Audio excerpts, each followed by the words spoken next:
Project ফর্মের input বক্সটাতে একটা default border আসছিল, তো এইটাকে সরানোর জন্য এখানে বর্ডার অ্যাপ্লাই করছিলাম।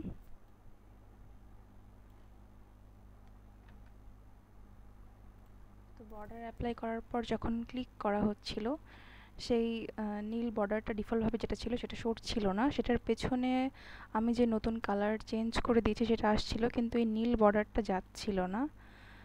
তো এই প্রবলেমটার সলিউশনের জন্য এখানে যেটা অ্যাপ্লাই করেছিলাম সেটা হচ্ছে বর্ডারের সাথে একটা আউটলাইন দিয়েছিলাম।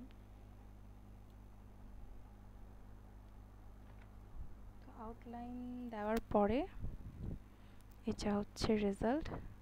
তো এটা যে ডিফল্ট যে নীল কালারটা আসছিল ওটা আসলে বর্ডার ছিল না, ওটা আউটলাইন। তো ওইটা চেঞ্জ করার জন্য এখানেও আউটলাইন দিতে হবে, তাহলে এই প্রবলেমটা সমাধান হয়ে যাবে।